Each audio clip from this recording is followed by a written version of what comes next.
Assalamualaikum warahmatullahi wabarakatuh. Salam sejahtera untuk kita semua. Semoga semua dalam keadaan sehat walafiat tanpa halangan satu apapun. Kali ini berjumpa kembali dengan saya Sarita Banteng SPD dalam pembelajaran IPA. Kali ini saya akan mengajak siswa-siswa peserta didik kelas 8 untuk belajar bersama dengan saya tentang konsep prinsip kerja pesawat sederhana pada sistem gerak kita. Yuk kita saksikan bersama. Namun sebelum kita lanjut belajar, kita awali dulu dengan doa menurut agama dan kepercayaan kita masing-masing. Berdoa mulai. Doa selesai, mari kita tinjau dulu apa tujuan yang hendak kita capai pada pembelajaran kali ini. Setelah selesai belajar, peserta didik saya harapkan dapat menguasai 2 tujuan yang akan saya paparkan kali ini. Yang pertama, menganalisis prinsip pesawat sederhana pada sistem gerak. Dan yang kedua, mengidentifikasi permasalahan di lingkungan sekitar yang dapat diatasi dengan menggunakan pesawat sederhana. Sekarang kita perhatikan gambar berikut. Gambar berikut merupakan salah satu prinsip penerapan pesawat sederhana pada sistem gerak. Selain pada peralatan yang biasa kamu gunakan pada kehidupan sehari-hari, prinsip pesawat sederhana juga ada yang berlaku pada struktur otot dan rangka tubuh kita. Jadi otot dan rangka tubuh kita. Pada saat mengangkat barbel, pada saat mengangkat begini tangan kita. Pada saat mengangkat barbel, telapak tangan yang menggenggam barbel berperan sebagai gaya beban atau titik bebannya ada di genggaman tangan kita. Titik tumpu berada pada siku ini atau sendi di antara lengan atas dan lengan bawah. Dan kuasa adalah lengan bawah. Ini lengan bawah, ada di lengan bawah ini yang sebagai kuasa kita. Oleh karena itu, lengan disebut sebagai pesawat sederhana pengungkit jenis ketiga. Jadi lengan kita saat mengangkat barbel disebut dengan pesawat sederhana jenis ketiga. Ini gambarnya.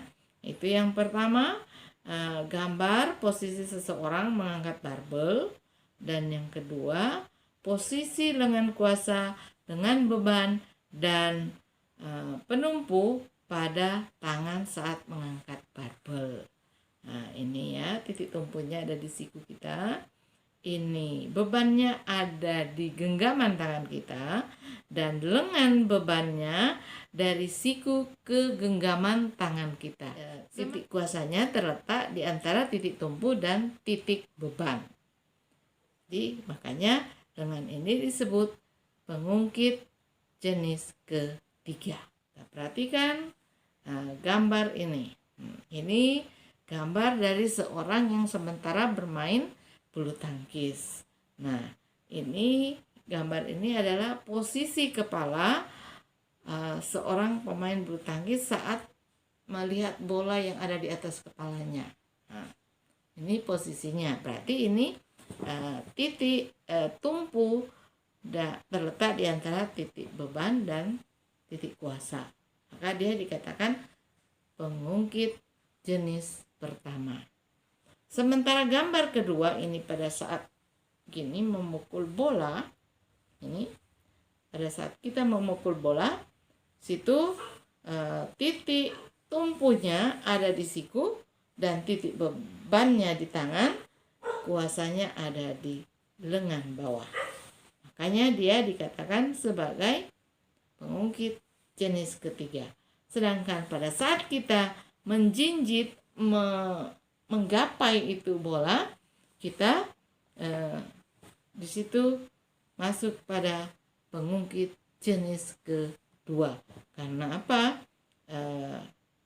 Beban ada di antara titik tumpu dan titik kuasa. Jelas?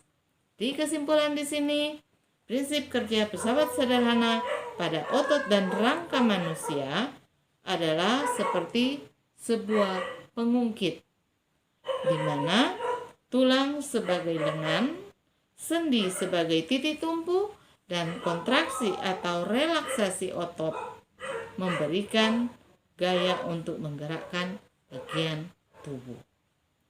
Masalah-masalah di sekitar kita yang dapat diatasi dengan pesawat sederhana antara lain saat kita menimba air di sumur dengan menggunakan katrol dan menggunakan prinsip tuas dan lain-lain.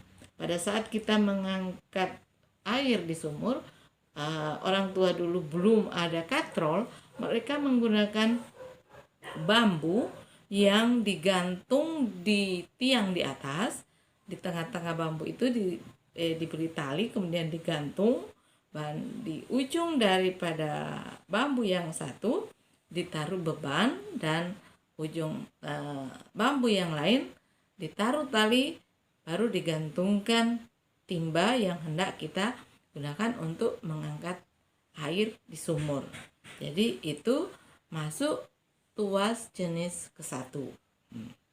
Itu permasalahan yang diselesaikan dengan pesawat sederhana dalam kehidupan kita sehari-hari bagi mereka yang berada di pedesaan dan tidak memiliki katrol. Uji kompetensi untuk menguji adik-adik apakah memahami penjelasan tadi atau belum. Sesudah menjawab ini, Ibu minta adik-adik mengirimkan kembali jawaban Anda ke guru mata pelajaran supaya adik-adik bisa dikoreksi jawabanmu sudah benar atau belum lewat jawaban yang adik-adik kirim ke guru mata pelajaranmu, baik melalui WA atau diantar langsung ke guru mata pelajaranmu di sekolah.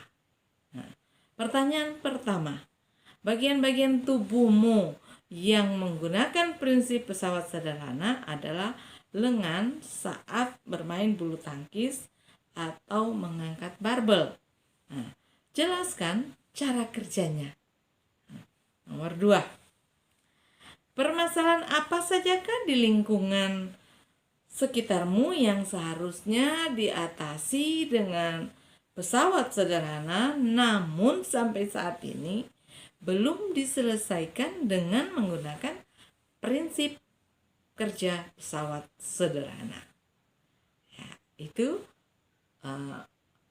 pertanyaan yang Ibu ajukan ke adik-adik untuk dijawab, dan setelah dijawab dikirimkan kembali ke guru mata pelajaran.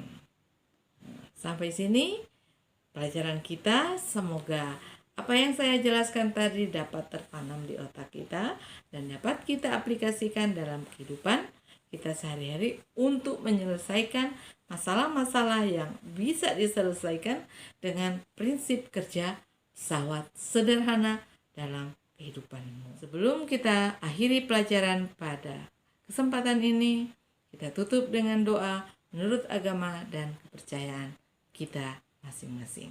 Berdoa mulai. Doa selesai. Semoga adik-adik senang belajar IPA dan tetap menanti-nantikan episode selanjutnya tentang mata pelajaran IPA. Mengasihkan kan pelajaran IPA? Yuk kita nantikan pelajaran selanjutnya di episode selanjutnya. Dan akhir kata, billahi taufiq wal hidayah. Assalamualaikum warahmatullahi wabarakatuh. Sampai berjumpa kembali.